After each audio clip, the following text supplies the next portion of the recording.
In this video, I rebuilt my camping kitchen to fix 5 design mistakes I made when I built it first time around. Then my sister and I drive to Oman to test it out. Let's get started. Last year, I built a camping kitchen setup in the back of my Ford Bronco, and I absolutely loved it. It's been a centerpiece of many outdoor adventures. But the more I used it in real life, the more I noticed the flaws in my first design. And since there was a room for improvement, I decided to rebuild the whole thing, starting with mistake number 1.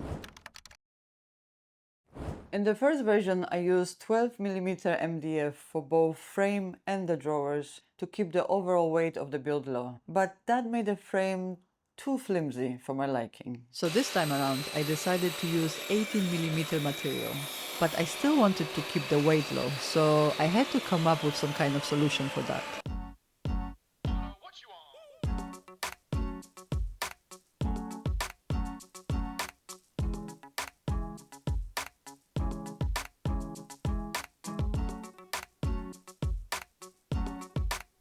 In my mind, cutting out those shapes wouldn't take more than a few hours, but in reality, it took almost all day. Now that I have all the pieces ready, I can start to put the frame together. I use my nail gun to align the pieces together and screws to connect the structure. I always make sure to pre-drill the holes when I'm connecting the edges to prevent them from splitting.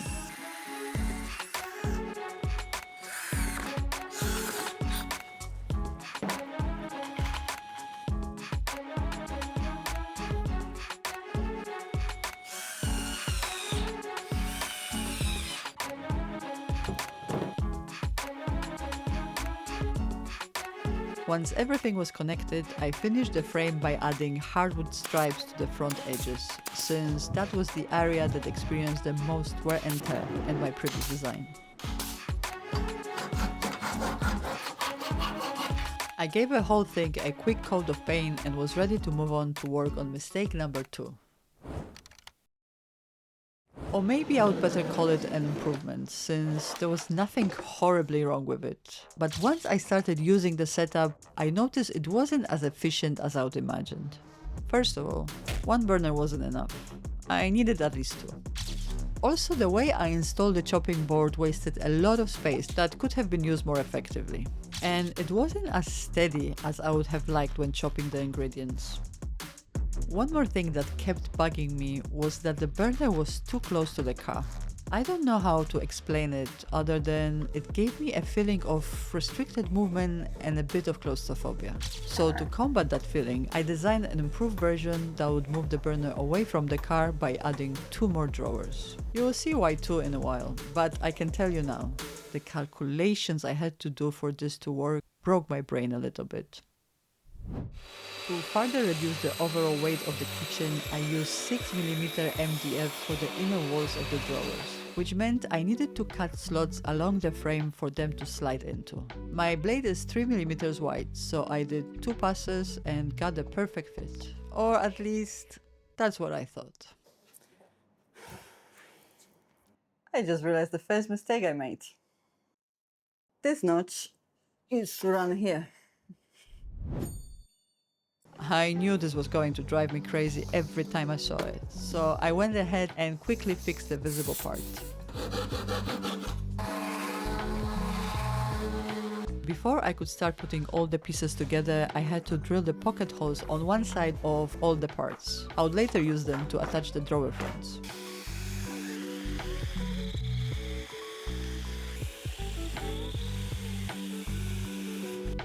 With all the parts ready, I assembled the largest drawer and dry fitted it with the sliders to see if everything fits correctly.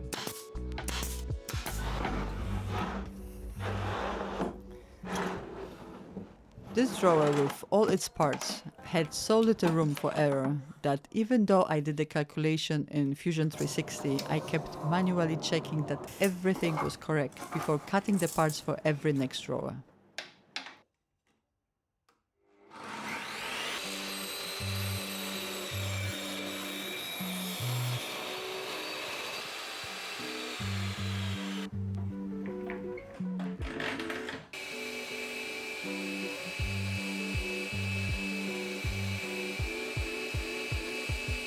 As before, the next smaller drawer had a raised top, but that was where all the similarities ended.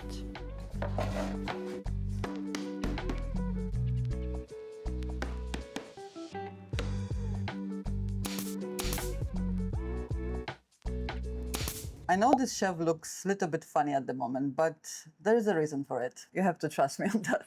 The thing that you have to know for now is that this is gonna go inside and this is gonna go inside. But I'm not gonna store it like this. There's a thing I need to do with the chopping board for this to have space to be fully stored inside. You will find out soon the solution I came up with. For now, I continue to work on the last two pieces of the main drawer.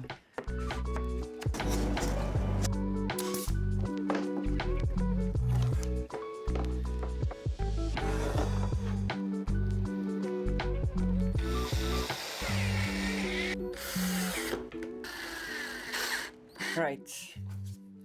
With another one, a little bit weird looking shelf, and one pretty normal looking. I finally finished the most complicated part of the build, which means I can now focus on fixing the mistake number 3. When I designed my first kitchen, I focused on putting in things I thought I'm gonna need for camping rather than on their functionality or overall layout, which over time turned out to be a little bit of pain. To start with, the water dispenser, even though it looked great, turned out to be completely non-functional. It was super slow and would take ages to feel anything using it. I got rid of it after the first camping trip, same as the water tank, since they were designed to work together. Another issue was with the sink I put in one of the drawers. Once it was in use, it was very hard to access drawers below, which held cutlery and pots and pans. So, pretty important stuff. And finally, the fridge unit. I need something better than that. With all that in mind, I started working on the remaining drawers, going through pretty much the same steps as you've seen before.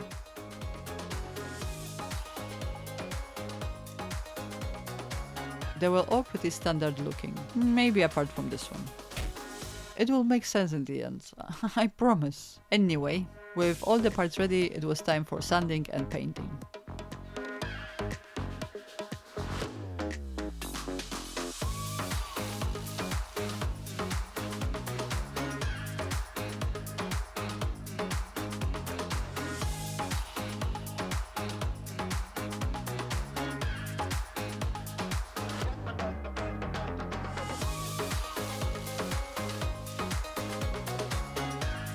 I used heat-resistant paint on the part where the cooker would sit because I had some lying around.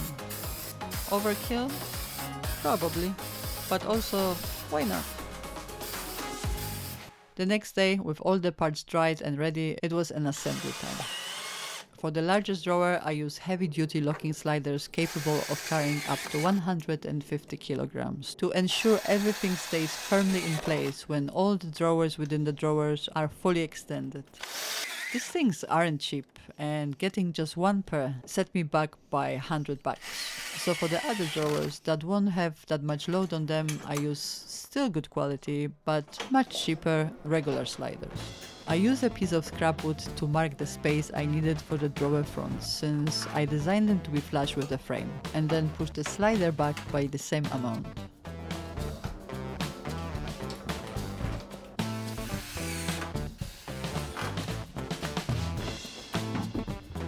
Then I repeated the same process on the other side and was ready to attach the fronts.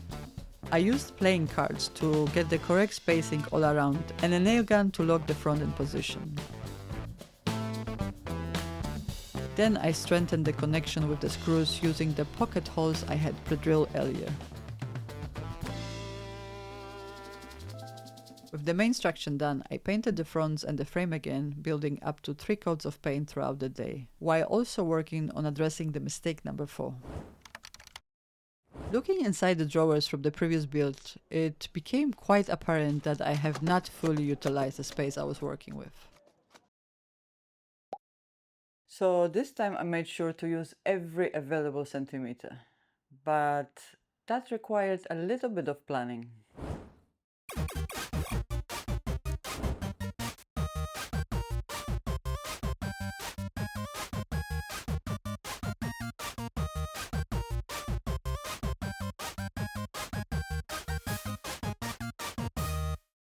Mission accomplished. Once I was finally happy with the layout, I started cutting out the shapes with the X-Acto knife and the foam cutter.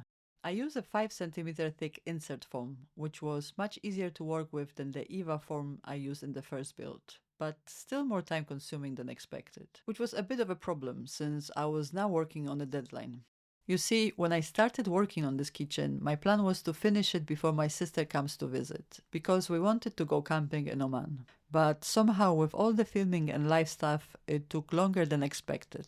So at that point, I only had 1 day left until our trip. And we couldn't move it either, because we had a boat ride scheduled for when we arrived. That meant I had to finish all the foam inserts and the chopping board that day. Oh yeah, the chopping board. Remember when I said I needed to do something to the chopping board so that it would fit correctly in its place? The idea was to cut it in half and add the barrel hinges so it folds in half. Smart, right? Well, honestly, I have no time for this. It's late and I'm tired and I just want to sleep. I think I'll have to deal with it after we come back. Just before I left for work this morning, I put on the first coat of the protective finish on all of the front drawers. What I eventually want to do is put up to 3 layers. But I just came back from work and had my lunch and it's already 5:28 and we are leaving for Oman first thing in the morning. So the 1 layer we'll have to do for now. I will add another 2 after the trip. But right now I need to get it into the car and finish all the things I have to finish to get the car ready for tomorrow morning.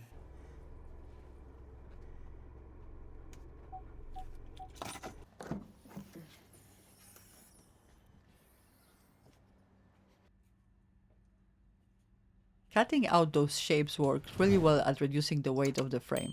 But now I had another problem. I don't know how, since the frame's width was the same as in my previous build, but it didn't fit anymore.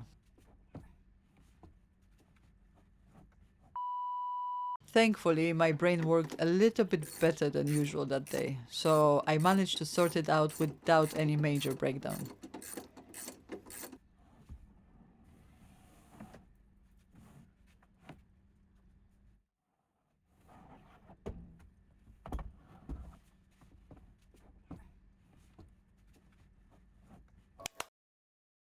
And since this build was much lighter than my first attempt, I figured I would better attach it to the car with some homemade aluminium brackets.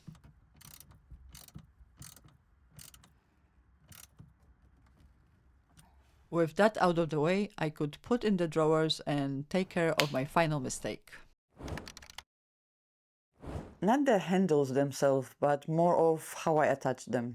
In my previous build, I used screws, and because the drawer fronts were 12 millimeters thick, that was the maximum length of the screw I could use, which didn't make for very strong connection. And on the more than one occasion, I just yanked the whole thing out, especially with the biggest drawer. When I tried using longer screws, they all started to poke out on the other side with the pointy part, so that was not something I wanted to have. Because of that, this time around I pre-drilled the holes and used M3 bolts and nuts.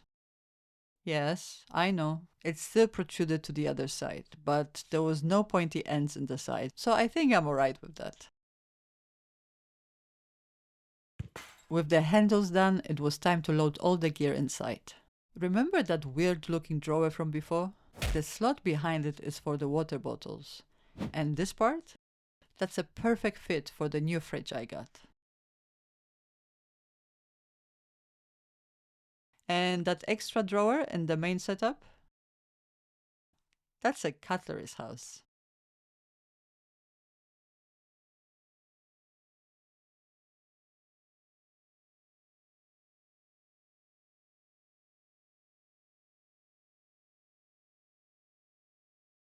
Above that, as before, I put all the equipment needed to make tea and coffee, along with cups and glasses. As you can probably tell, we take our beverages very seriously over here. The drawer above the main setup became a new home for pots, pans, plates and spices. I figured having all the cooking equipment on the same site would make for much better cooking experience, but we still need to see about that. Oh yeah, I almost forgot. I also found a solution for a chopping board. I attached the solid wood stripes to the edges of both sides and used them as a support for the hinges.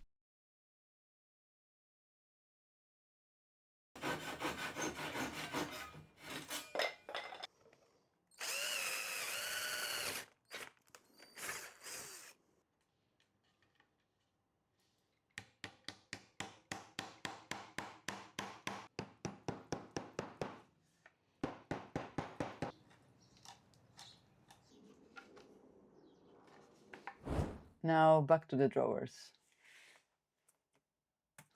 In the drawer above the fridge, I stored lights and gas canisters, while the one above that I left empty in case I wanted to pack some miscellaneous stuff. With everything in place, I installed the locking knobs and even added a final cosmetic touch.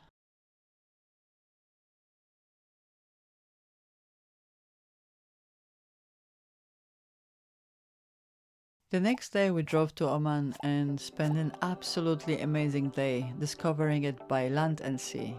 And even made some amazing friends along the way, before heading back to the campsite, where the next morning we had a chance to test out my new setup.